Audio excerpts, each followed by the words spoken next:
Hong Kong vu d'en haut, à 300 mètres au-dessus de la baie d'Aberdeen. Un spectacle quotidien et banal pour ces ouvriers en train de monter les échafaudages asiatiques traditionnels en bambou. À une hauteur vertigineuse, ils sont en équilibre sur des tiges de bambou qu'ils assemblent pour construire l'échafaudage derrière lequel bientôt la façade d'un nouvel immeuble s'élancera à l'assaut du ciel. Une technique inventée il y a plus de 2000 ans, mais toujours d'actualité à Hong Kong, même à l'ère des palais de verre et d'acier.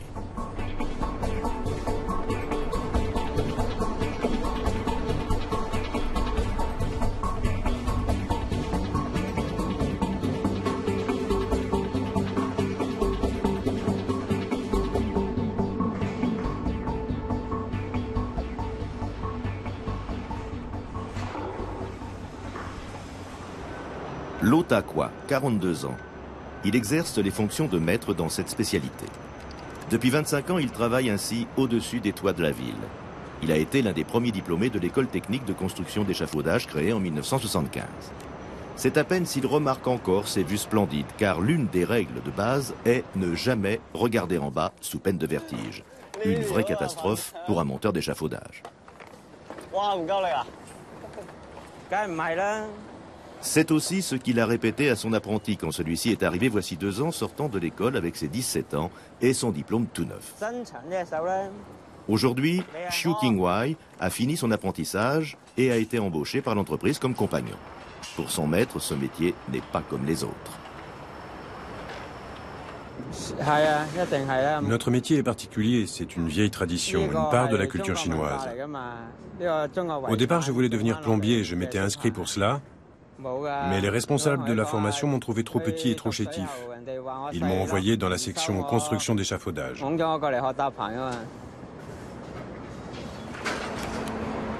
Aujourd'hui, il aime son métier, qui de plus est très bien payé. Un maître monteur gagne l'équivalent de 300 € par mois. Je n'avais aucune offre d'embauche dans d'autres secteurs. C'est pourquoi je me suis décidé pour ce métier. Mes parents étaient contre, naturellement, mais je leur ai expliqué que ce job n'est pas si dangereux. Voilà un certain temps que je fais ça et il ne m'est encore jamais rien arrivé de mal. Le voisin de Lo Ta Kwa, maître Nge Yin Kuen, est aussi sur le chantier d'Aberdeen. Il leur arrive de travailler en équipe.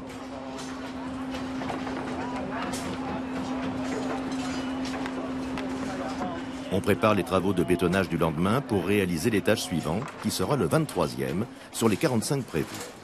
Au bout de 5 jours, quand le béton sera sec, on pourra continuer à monter l'échafaudage.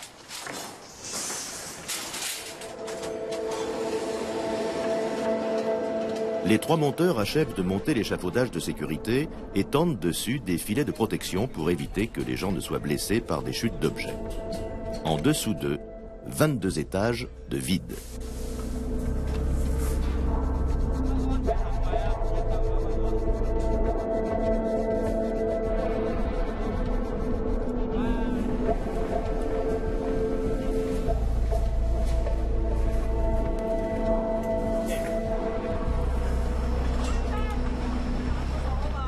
Sur ce chantier, on utilise un nouveau système qui combine bambou et barres métalliques pour rendre l'échafaudage plus solide. L'ossature en bambou est renforcée par des barres intercalées à intervalles réguliers, horizontalement, verticalement et en diagonale. Cette nouvelle méthode, qui s'appelle Matrix System, a été développée par le patron de Lo.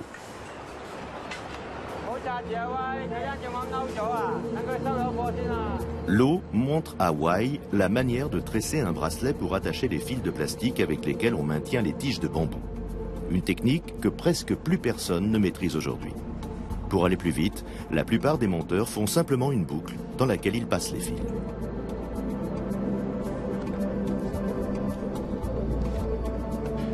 Autrefois, lorsque l'école de monteurs n'existait pas encore, les places d'apprentissage ne se trouvaient que par relation. La première année, l'apprenti devait faire la cuisine pour son maître, laver son linge et encaisser des coups de temps à autre.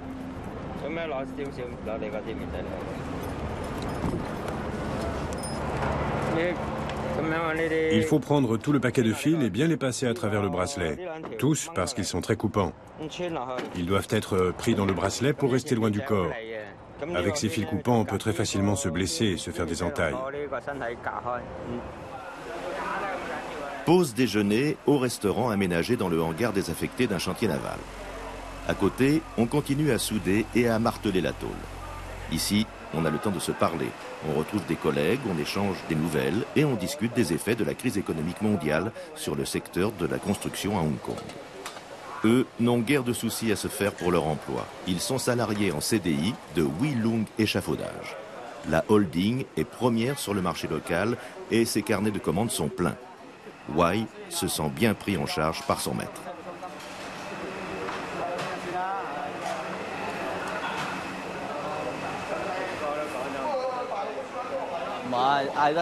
Je l'appelle Big Brother, ça fait plus jeune. Maître, ça fait vieux. Il y a une sacrée différence entre l'école et le travail sur les chantiers. Ce que l'on apprend à l'école, c'est presque toujours général et passe-partout. Dans la pratique, c'est très différent. Lo regrette que dans son entreprise, on change aussi souvent d'équipe. Monter des échafaudages, c'est un travail d'équipe. Quand on a pris l'habitude de toujours travailler avec les mêmes collègues, ça va plus vite. On est au même diapason, c'est mieux.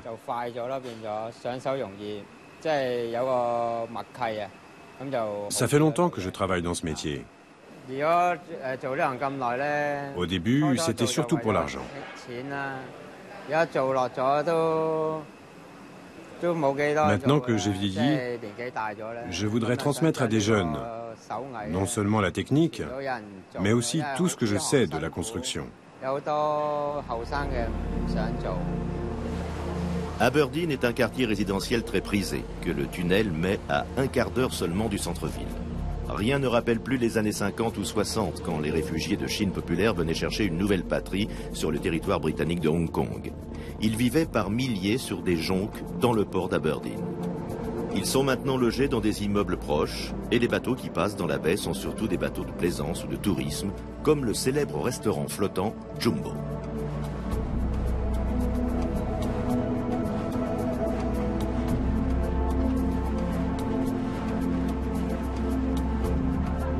Mille logements sont en construction dans ce quartier chic, pour les gens qui en ont les moyens. À Hong Kong, l'immobilier est excessivement cher, même après la baisse des prix considérable qu'a entraîné la crise de ces dernières années. La pause de midi est terminée. Les deux maîtres et le compagnon travaillent à nouveau sur l'échafaudage au 22e étage. Des renforts arrivent pour la suite de l'échafaudage. Aujourd'hui, sur le chantier, d'autres monteurs de l'entreprise Wee Loong ont rejoint le trio. L'échafaudage doit être terminé ce soir même, car demain, on passe au béton.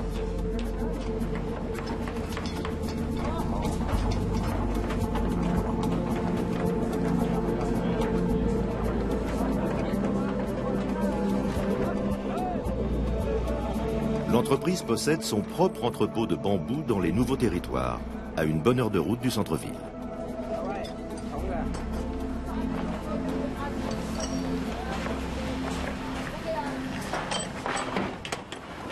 C'est ici que les tiges sont stockées et livrées en fonction des besoins, en tout 1 million par an.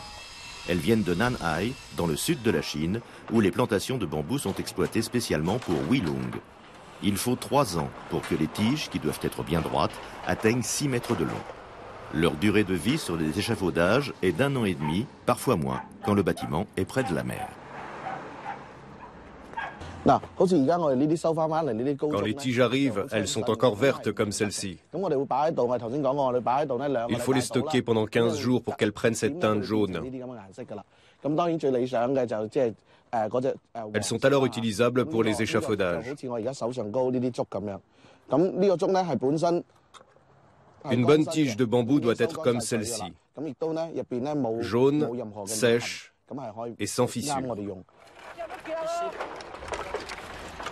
Ici, on ne stocke pas que des bambous neufs et fraîchement récoltés, mais aussi des tiges déjà utilisées pour des échafaudages, à condition qu'elles n'aient servi que quelques semaines ou quelques mois.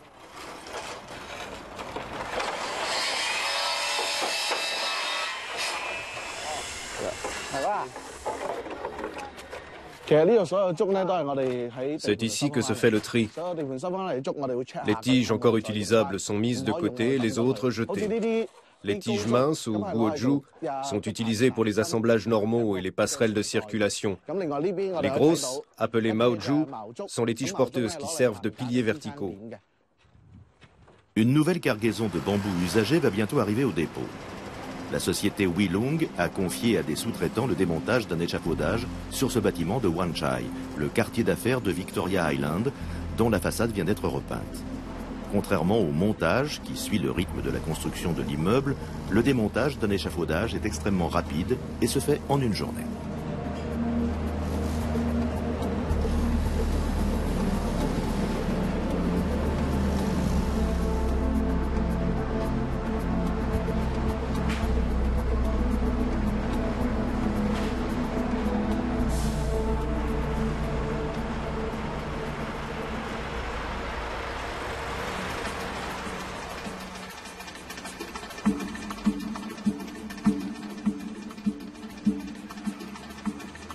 Quelques heures plus tard, seules les attaches en plastique qui jonchent le sol rappellent encore la présence de l'échafaudage. À Hong Kong, les échafaudages en bambou envahissent les rues. Ils servent pour la publicité, les constructions neuves comme ce nouveau commissariat central de la police, les immeubles de 50, 60 étages, voire plus, et même pour les églises.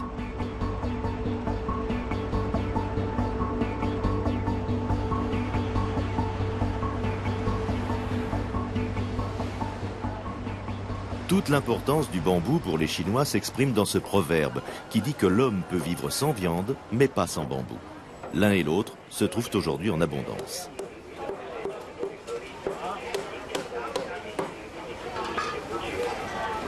À l'ombre des gratte-ciel fleurissent les marchés où les Chinois achètent leurs produits frais.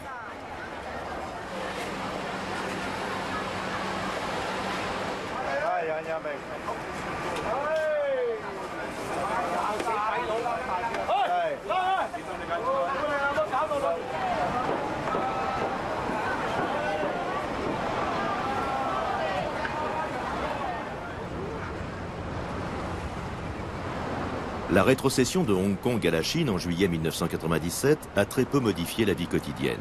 Seul le drapeau chinois flottant au-dessus de celui de Hong Kong devant le Convention Hall montre que la région appartient désormais à la Chine.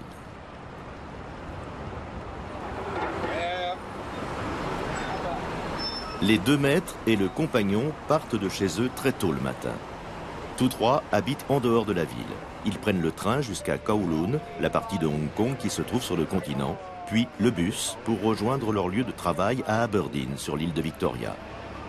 Où que soit situé le chantier, il leur faut au moins 1 heure pour y aller. Ils travaillent 8 heures par jour, du lundi au samedi. Avec seulement 1 semaine de congé par an, ils ont peu de temps à eux.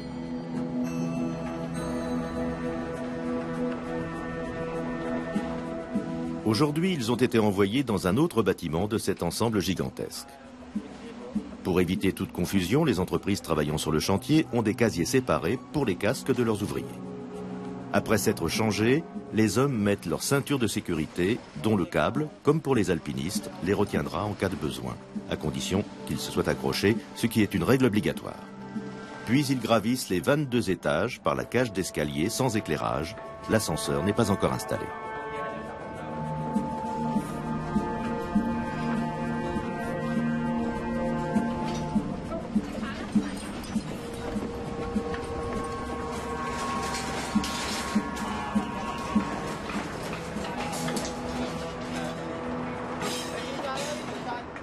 Lo est satisfait du travail de son compagnon. Wai est très bon. Il a fait de grands progrès. Vraiment, il a du talent. Wai prend ses compliments d'un air détaché. Sur leur bambou, les 3 hommes font de l'équilibre comme des funambules, mais sans filet, alors qu'un faux pas peut être mortel s'ils ne sont pas attachés correctement.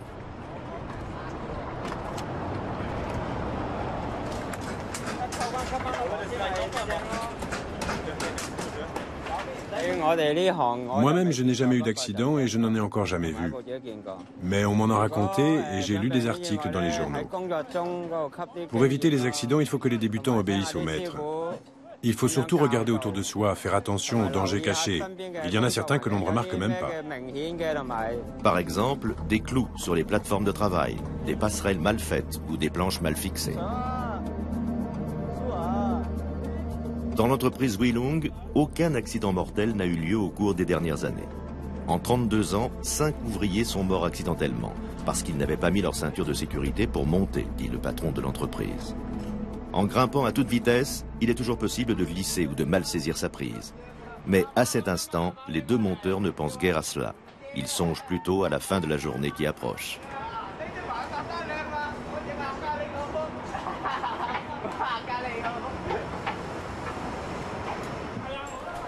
Fanling, là où habite la famille Lo. Une ville relativement jeune, avec de grands ensembles subventionnés par l'État à 1 heure de voiture de Hong Kong. Beaucoup de familles avec de jeunes enfants, car la vie y est moins stressante qu'en centre-ville.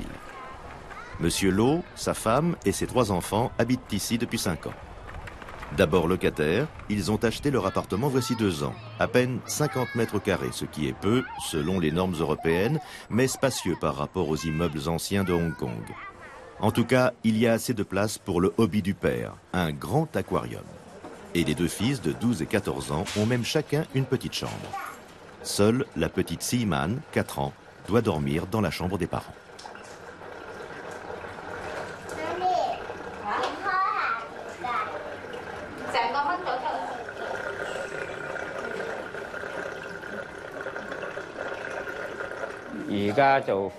Être parent aujourd'hui, c'est très différent d'avant. Ceux de la génération précédente s'en sortaient par l'autorité. De nos jours, on traite les enfants en amis. Il faut qu'ils puissent nous faire confiance, qu'ils soient contents et sûrs d'eux.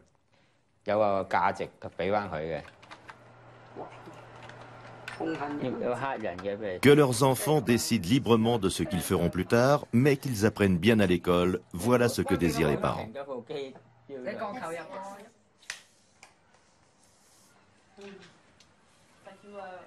Madame Lo, de son côté, s'est accommodée du métier de son mari. J'ai totalement confiance en mon mari. Je ne me fais pas de soucis pour lui. Je n'ai jamais eu peur, non. Vraiment. D'ailleurs, quelqu'un qui aurait peur ne devrait surtout pas choisir ce métier.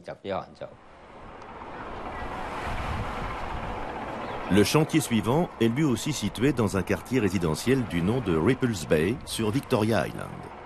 Seuls les Chinois particulièrement fortunés ou les étrangers peuvent habiter ici.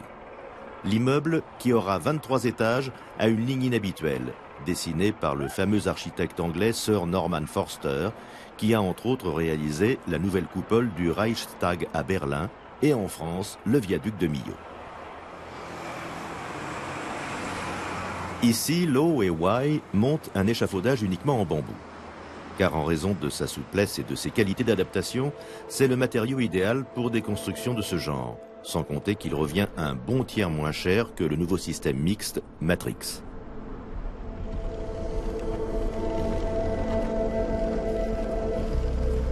Sur ce chantier, il faut prévoir une extension du filet de sécurité, car par suite de la forme concave du bâtiment, les ouvriers travaillent entièrement au-dessus du vide.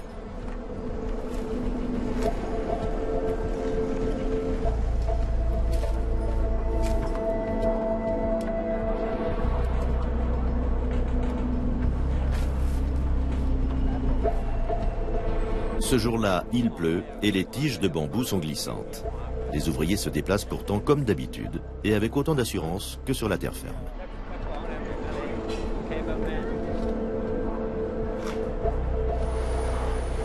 Ils assemblent les tiges les unes avec les autres.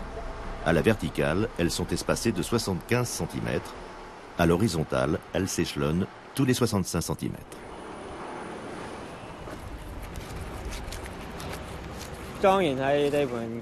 Dans le secteur du bâtiment, les nombreux dangers qui guettent les ouvriers rendent le respect de la sécurité particulièrement important. Ça concerne donc le casque, la ceinture de sécurité et les chaussures. Les semelles doivent être antidérapantes et étanches. Sinon, par un temps comme aujourd'hui, on peut facilement déraper et avoir un accident. Les 2 premiers jours, j'ai eu peur naturellement. Mais le maître travaille avec toi et te montre comment simplifier les choses et quelles règles de sécurité il faut absolument respecter.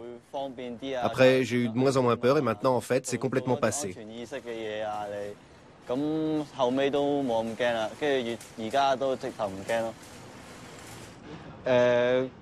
Il y a 2 ans, je n'avais aucune idée de la manière de monter un échafaudage et il fallait tout m'expliquer. Monsieur Lo est quelqu'un avec qui on apprend énormément, pas comme avec certains maîtres. Il est patient et il explique quelle est la façon de faire la plus simple et la plus rapide.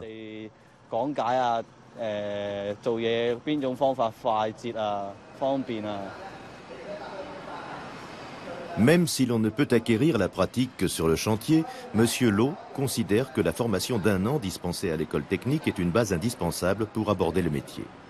On commence par la théorie.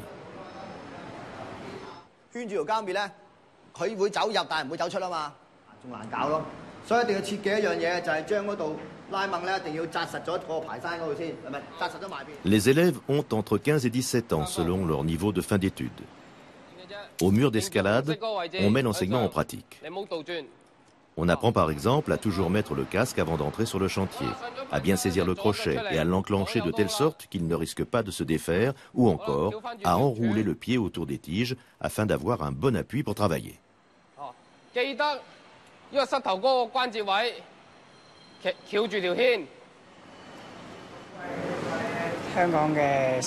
J'ai choisi cette formation parce qu'ici nous avons une très bonne école pour cette spécialité, parce qu'on trouve facilement du travail et qu'on peut gagner plus d'argent qu'ailleurs.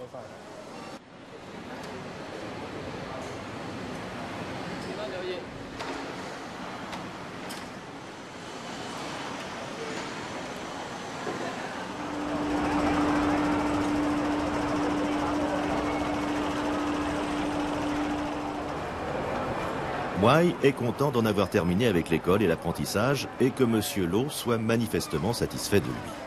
En sortant du travail, ils font parfois un petit tour en ville ensemble, comme ici dans le quartier de Causeway Bay, l'un des nombreux temples de la consommation que compte Hong Kong. Aujourd'hui, ils vont acheter des CD. L'un et l'autre aiment bien la musique. Ceux que Monsieur Lo préfère, ce sont les Beatles.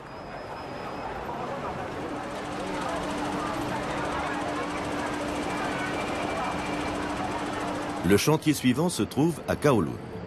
Ici, on est au 5e étage, en fait le sous-bassement sur lequel s'élèveront les 60 étages du bâtiment. Les 30 premiers avec un échafaudage mixte acier-bambou. Pour le reste, le maître d'œuvre veut du bambou seul, moins cher.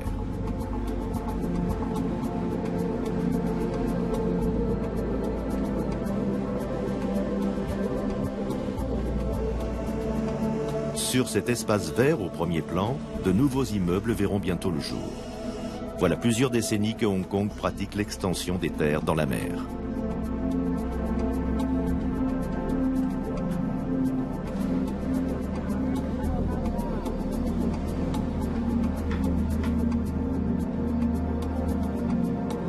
Monsieur Lo assemble 100 tiges de bambou par jour, ce qui correspond à 10 rectangles en largeur sur 3 en hauteur.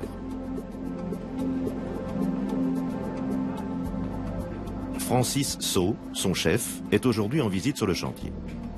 De la petite entreprise familiale de son grand-père, il a fait une grande société de construction d'échafaudage qui a des clients en Chine et par-delà les mers. Les temps étaient durs autrefois. Le dimanche et l'été, pendant les vacances, nous devions tous nous y mettre comme ouvriers. J'ai donc appris le métier dès mon plus jeune âge. Plusieurs maîtres d'œuvre demandèrent ensuite que l'on développe quelque chose qui soit plus solide que les échafaudages en bambou seul, mais qui utilise ce matériau. De là est né le système Matrix, qui depuis a été breveté.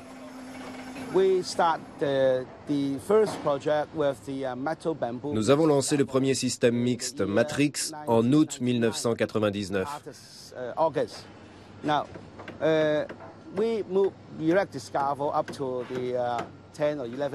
Nous avions monté l'échafaudage jusqu'au 10e ou 11e étage lorsqu'est arrivé un typhon très violent. C'était autour du 17 septembre, je crois.